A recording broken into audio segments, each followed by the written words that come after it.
Dear friends, welcome to the Mindful Maya podcast. This is a podcast dedicated to understanding the phenomenon of the mind and be free from its conditions. The series features various talk shows given by the mystic Maya around the world in what he calls the conversation from the silence to the silence.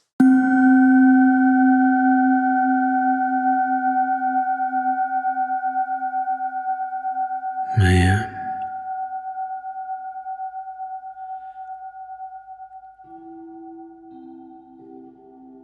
when we become silent, or when the mind is silent, it becomes increasingly difficult to speak,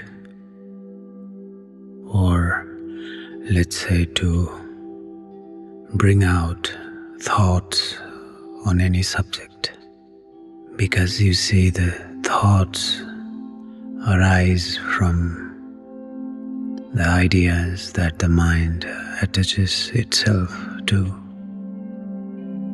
But the silence, or a relaxed state in mind, starts to wash itself away from many different ideas that it had gathered previously.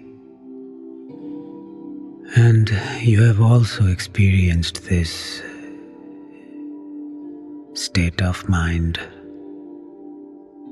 of not having thoughts to speak of, or even if it needs to speak, even if you need to speak on certain things, then you have realized that you have to push yourself to speak on something.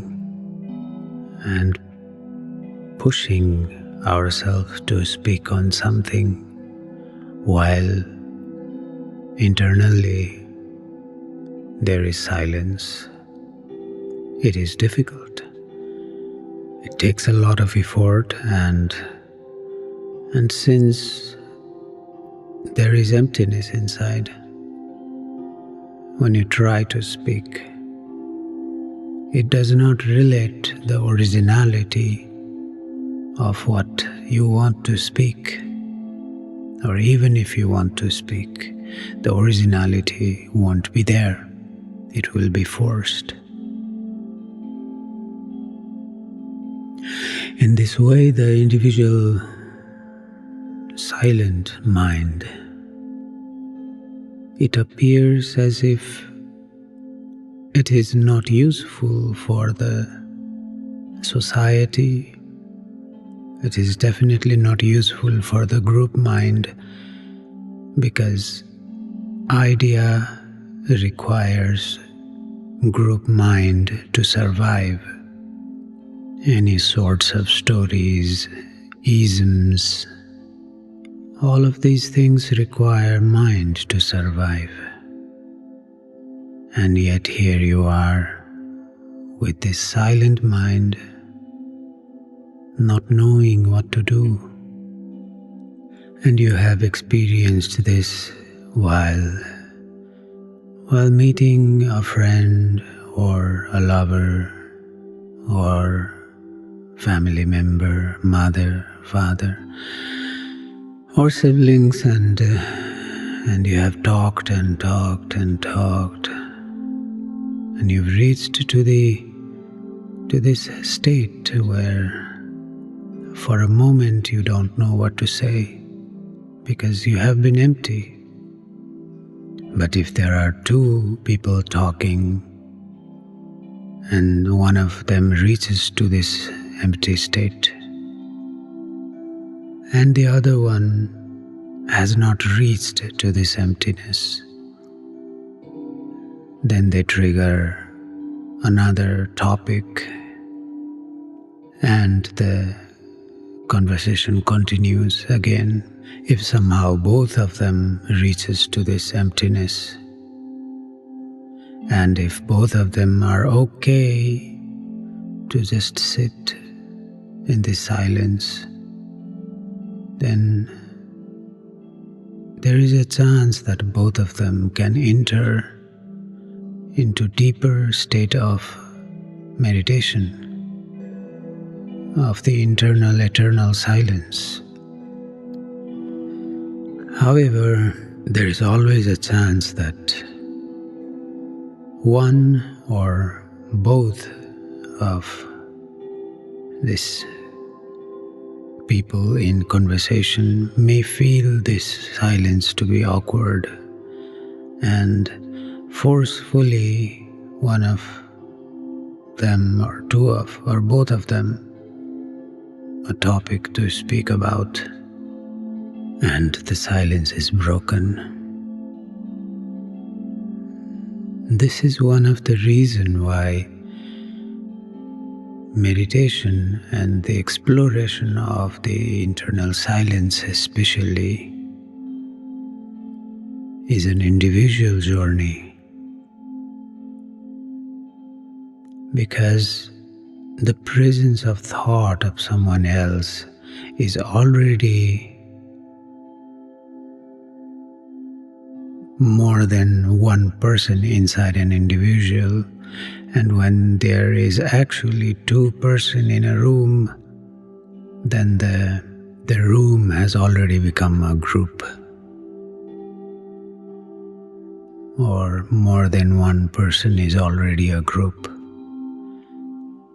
So what happens to the individual or someone who goes deeper in meditation or is practicing meditation for a longer time is that the person not only becomes silent and calm within himself or herself and within the groups, the urge to speak, the urge to make others know that I exist, this urge slowly starts to also be silent.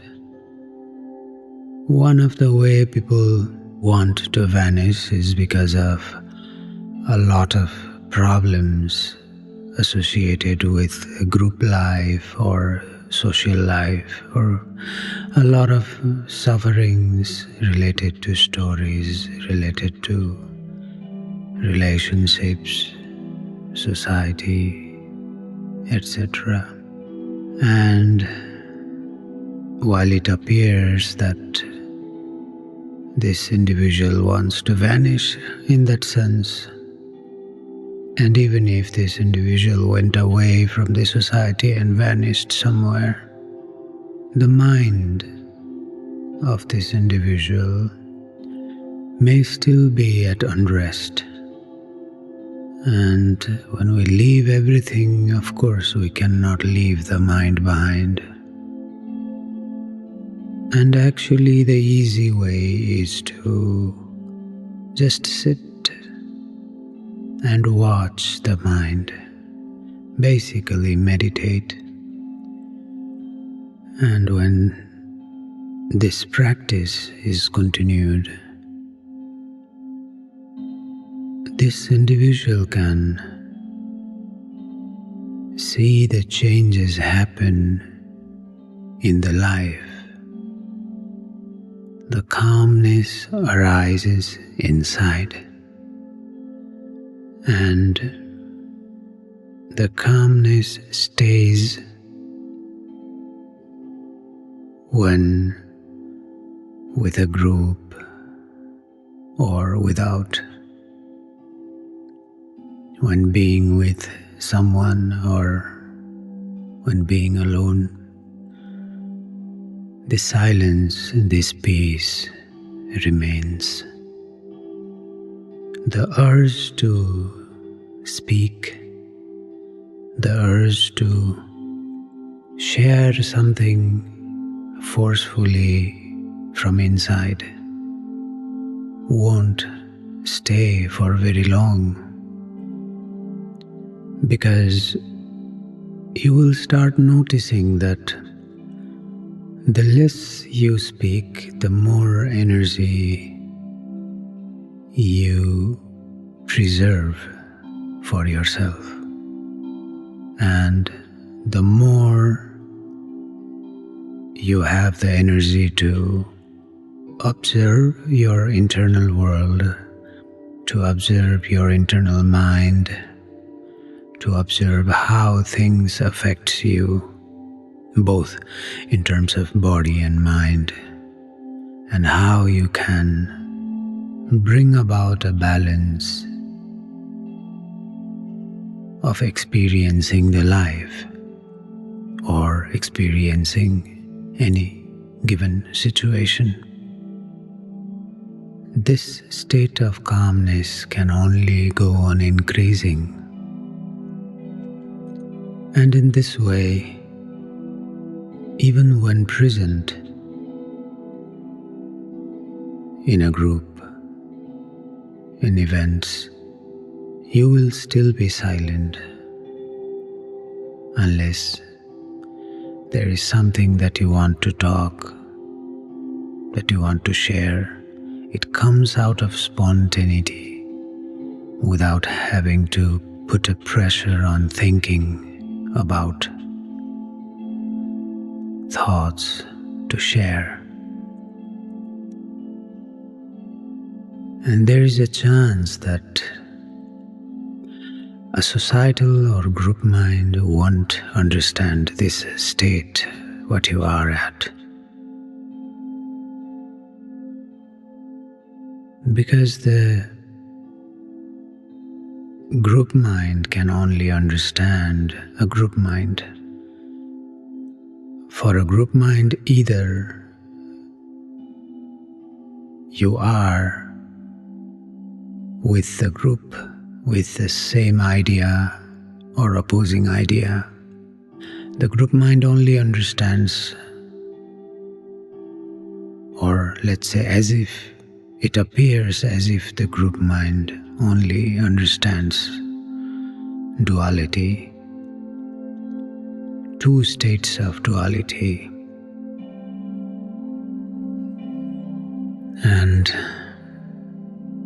your position of not knowing what to say, or also seeing whatever you say, will be misunderstood, or simply there is a silence in you and there is nothing to share, or you see both states in the duality and you understand that duality as such exists in the core of this physical reality. And as more you understand the presence of duality, and as more the mind goes becoming silent and in peace, you reach to a state where you cannot choose. Then know that you have surpassed the duality. But the group mind won't understand this state, because in the state of a group mind or any mind stuck in duality, what we have to understand is both sides of the duality is a way of suffering. Either side of the duality that we are in is going to pull the other side of the duality sooner or later, and we are bound to go upon a dance of a oscillation between either side of this duality. So not only the pain is painful, but the pleasure also is painful, or has the glimpse of painful hidden deep inside. This glimpse of painfulness hidden deep inside is not seen, while the mind is like a magnet to either side of the duality. Yet it is clearly seen when you become a little silent, a little calm, and simply watch the situations without condemning. Then the pattern is seen that the happiness has the seed of suffering inside it, and the sadness has a seed of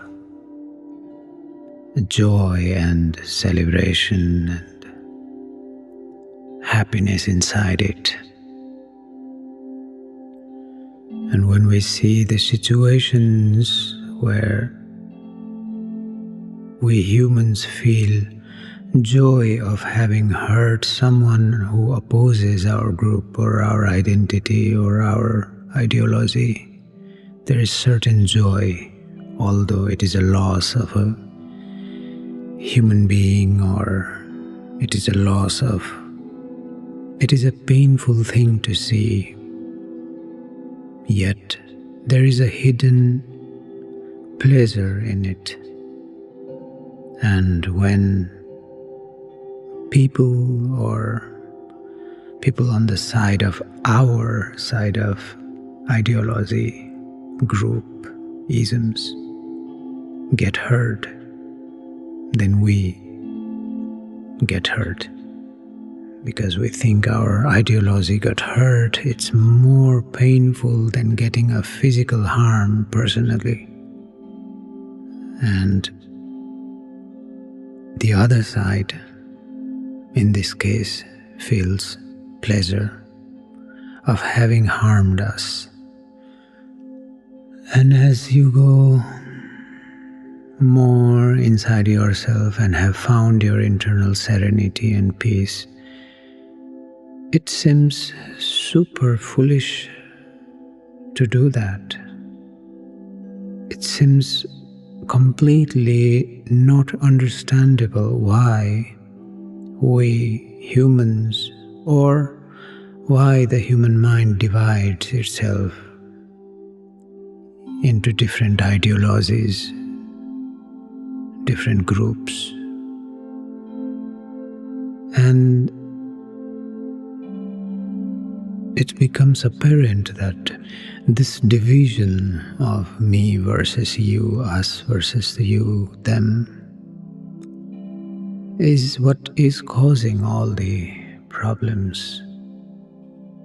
Yet, all our effort of trying to help each other, trying to share the goodness and kindness, it seems as if they only remain in the words, because still the group mind keeps on fighting. So as an individual, you will see all of these states, and you don't know what to say, because a silent mind or a meditative mind is free from all the ideologies. But a group mind may see this very thing, that the meditative mind is free from ideology, as an ideology. And there lies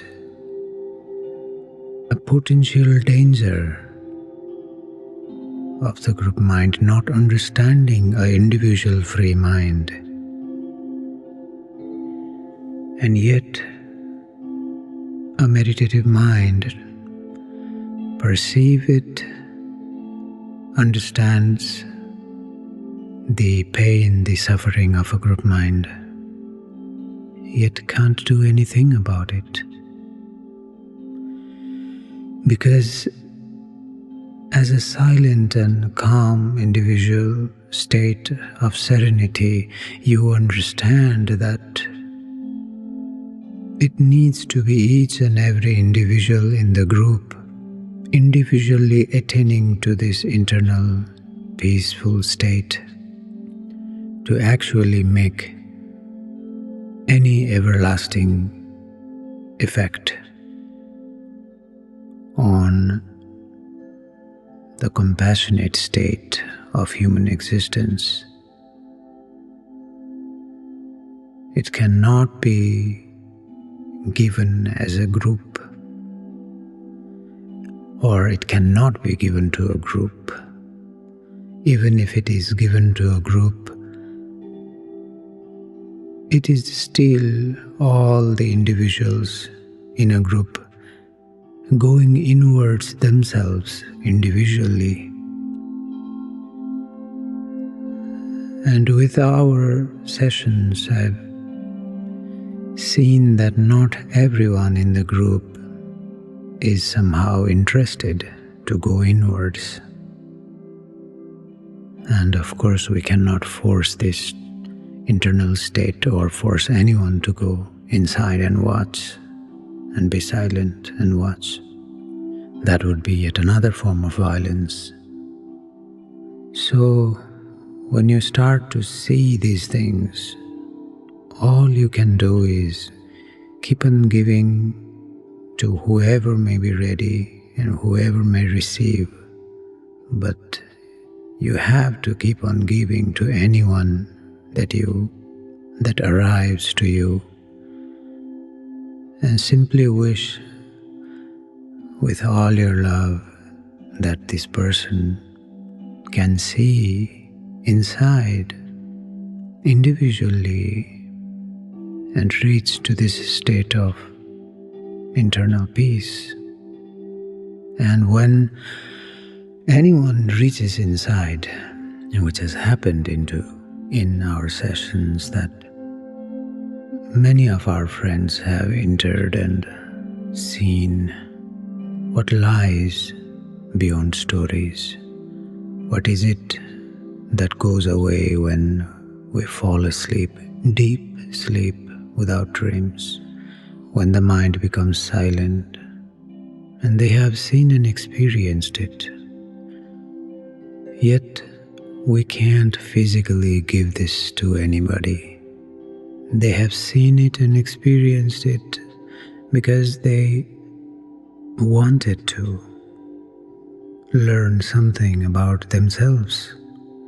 And our gatherings were merely a supportive time and space for them to enter inside, and nothing more than that. Which is why every sort of meditation groups around the world is still indeed individual attempts to go in and watch. Because the meditation cannot be given to group mind at all. It needs to be the initiative of the person itself. But as you start to find out these things, it comes as a great pain to you that you see the world is divided into a million pieces, yet you can simply silently watch and keep on sharing your internal state of calmness. Because it is true that you don't get affected, because the mind that gets affected with the changes in ideas, or if there is certain opposing ideas to what the mind has already identified with. And since the mind has dropped the ideas and stories and you have become calm, you see the suffering that there exists. And you want to do something about it, or if you want to do something about it, then it can merely be sharing meditation. then it can be sharing your internal state of bliss, knowingly that it may be misunderstood. You simply will have to be there, share your energies, and send well wishes, and we can even say you can pray. Simply you can wish. So it's a paradoxical state to be in. You start to become free from the conditions of mind. Yet, the paradox is that at first the conditioned mind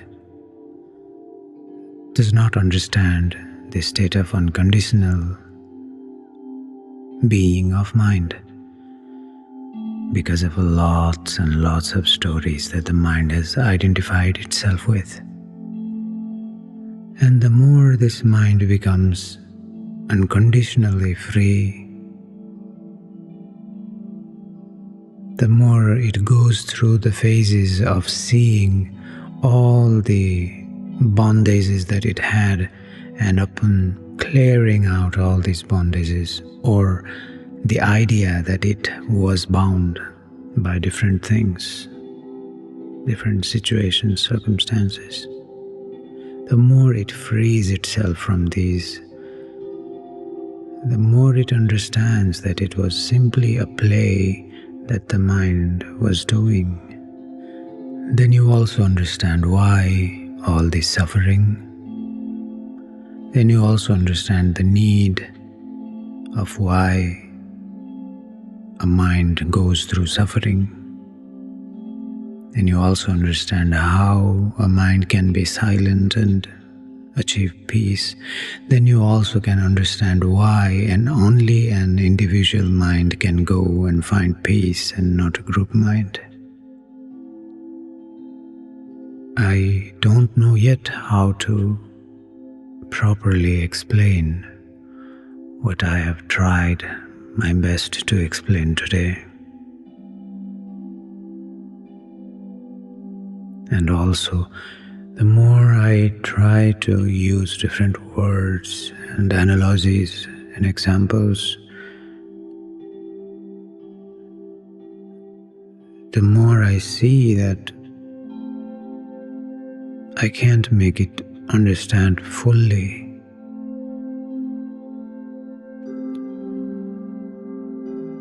So a lot of meditation sessions these days for us is simply sitting in silence and speaking as minimum as possible. That way, what I could share without speaking can be shared. A lot of conversation happens in the silence, and when somebody experiences inward, different state of mind, and going from conscious to unconscious or mind to no mind, they see, they understand a lot of it. And when they want to ask about it, then we can share, then we can talk. Because now that they have seen these layers of mind, there is a possibility for a conversation. Otherwise, it simply does not make sense to talk and talk and talk, because it's just way too much word.